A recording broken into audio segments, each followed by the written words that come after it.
Your eyes do not deceive you. It is indeed me, TONIK TZW, and I am in a Tier 7 premium battleship, the Alabama, because I watched one of Durka Games' videos where he was out playing the Alabama, and I thought, you know, Summit, I'll give it a crack. And I played a few games, and there's a few wins, there was a few defeats, but overall, I didn't do too badly. And if I can play battleships, then anybody can play battleships. And to be frank, I didn't have any terrible games. I had a couple of top spots, I had a couple of top threes, and I think the lowest I finished over 5 or 6 games was about 5th position. So if I can take a battleship out as a supposed DD main and come in the top 3 of a team as a fairly regular thing, then either I'm doing something right or everybody else is doing something wrong. And I just wanted to quickly run through, show you the build, and this is on Durka Games' video as well. I'm not sure if I'm running anything slightly different, but it's based on obviously reload and accuracy with Paolo De Revel and then with Angelo Iacchino. And so I thought, okay, it's an interesting build. I'll give it a go. Now, you'll have to apologise because this screenshot was taken partway through the game when we'd already started moving. And yes, that is me at the back of the map there. But I'm going to play a battleship the way that it isn't normally played. And surprisingly, the other 2 battleships across here are going to play battleships the way they don't usually get played as well. Everybody's going forwards, apart from me, because I'm going backwards. That guy asked for support and he says he's going to rush in, and I'm like, okay. So what I'm going to do is, instead of starting a lemming train with all 3 battleships heading in that direction, and he's going to sort of say he needs support or ping me, and I'm going to go yes. And what I'm going to do is I'm going to head across to the left side of Charlie Cap, because my thinking, again, strategy, tactical thinking, is if they're both going out that way, then what I'm going to do is go left. And that way, if they get stuck bow on with something going down the right side of the cap, then I should have a decent shot at a broadside. Now, you'll notice there's only 2 destroyers in the game. Ours are on A and B, which leads me, through experience, to estimate or to guess that red team's destroyers will be on B and C. So this could be risky business. There is a Kagero out there, and I think the other one is a Mars. So we could sail into an extreme wall of skill. But given that those guys are further forwards than me, I expect that the destroyer is more likely to go after them. So I feel a little bit safer. I'm obviously going to take myself out of action for a while as I pop behind this island, but keeping an eye on the minimap as we move. We see the destroyer there, we tell people to put fire onto it, and while that cap is contested, we're going to push in. We know where one destroyer is, and we need to find out where the second one is. I can see where those 2 red team battleships were spotted at the 1 o'clock position of Charlie Cap, so I'm thinking I am in a good position to get a crossfire on these guys. There is the destroyer, it's the Kagero. So what are we going to do here? We're going to pop a couple of shots over, because everybody should shoot at the destroyer when he's spotted, and I think we do give him a little bit of a tickle. Now, our 4th slot on this, we've got an epic, not reload, we've got an epic mod for accuracy, not a legendary. So for every 30,000 damage we do, we're going to get a reduction in our dispersion. But if you look at what's about to happen to this battleship here, I don't think we're going to need that, because that was an absolutely huge hit. And I was in party chat with my friend Dan at the time, and I was chuckling to myself because I did a good one, and it was just a shame that it wasn't a devastating strike.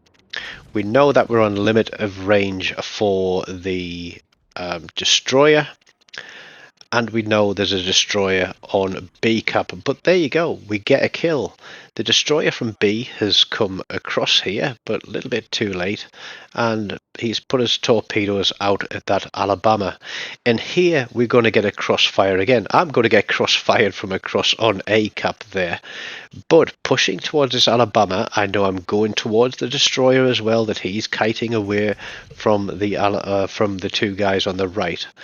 But at the same time, this Alabama has put himself broadside on to the two ships that are on my right hand side. So this to me was a perfect piece of play. The two guys on the right did a great job pushing forward, and oh look, there's a destroyer, got himself spotted. And as I always say, if there's a destroyer spotted, everybody should be shooting at it. So we put two turrets over, and then we're trying to get past the island, so we've still got the rear turret on. We get a good hit on him there. We're going to let this fire burn and tick, and just as we're about to get lined up with the rear turret of Justice here, he gets absolutely slammed. Now I took some HE spam from just off my bow there to the left, so I'm thinking there is a cruiser out there. I can see where his shadow is, but I don't know where I was shot at from, but there we go. Here come the torpedoes. Now had I kept moving then, I might not have taken these torpedoes and those would have missed. So we've lost, what, 2/3 of our health pool, but we've still got heals left and still spotted, so I'm expecting that something is going to shoot across the top. There's a plate up, that's given away the position of the ship that's behind there, and he's going to give himself away even more now because he's going to try and shoot and he's going to hit rocks. That makes him spotted for the next 20 seconds, but to be frank, he hasn't got that long to live because that shot across the top is going to drop through his citadel.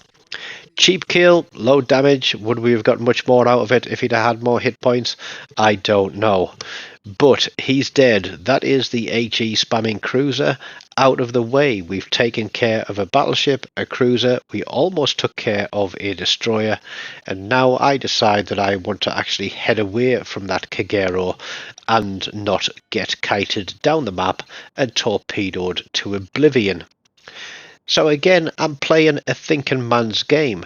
We've actually gotten rid of almost half of red team. And apart from that destroyer that's running away, who we want to get a shot on, but we actually want to get around this island, this little island here to our front before we turn. I could have traversed my turrets a little bit sooner, but what I also want to do is get ready to push in towards Bravo, because that's where the rest of red team are. We've got 1, 2, 3. Is there 3 ships there? Oh, look, there's somebody here. How did I not see him coming towards me? He's one of those people that's been sat at the back of the map. He did start on B cap and then came across behind us. But, you know, he's there now, so that's what counts. That destroyer is going to disappear momentarily. I do land, a single shot on it. So even at that range, I still managed to land 1 shell on. And every hit point off that destroyer makes it easier for our destroyer to kill. Now here's something I'm not looking forward to. Pretty much, what's that, 60-70% health Massachusetts. He disappears momentarily, and I want to try and get all my guns on, but I don't want to give up too much. And I'm looking and thinking, am I going to run into this island in front of me? Now, I didn't promise you a high-scoring game or anything like that. What I did want to show was the fact that, yes, I can go out there and I can play battleships, and you don't have to play battleships by sitting at the back of the map, sniping salvo after salvo, waiting for the perfect shot. If you think about what's in the game, if you look at what other people are doing, you can put yourself in a position where you can support them and take advantage of red team's weaknesses. Now, this is what I did not expect. I didn't realize we were so close to winning this game, and I think it was as much a shock for that guy as it was for me. But I think that was around a 29,000 hit point citadel. Not quite a dev strike, unfortunately, but it would have been nice if it was. 89,000 damage, 3 kills, cap assist. Respectable, just over 2,000 base XP there. And we get a 3rd slot. So I don't think I actually did too badly there. So if you'd like to see me play some more battleships, do tell me in the comments which ones you'd like to see me play, and I'll give them a go. And if you can, recommend a build as well, and I'll give it a good old crack. Don't forget, smash that like button, leave that comment down below like I asked, subscribe to the channel if you haven't done so already, and tell your friends and get them along too. Until next time, take care of yourselves, and goodbye.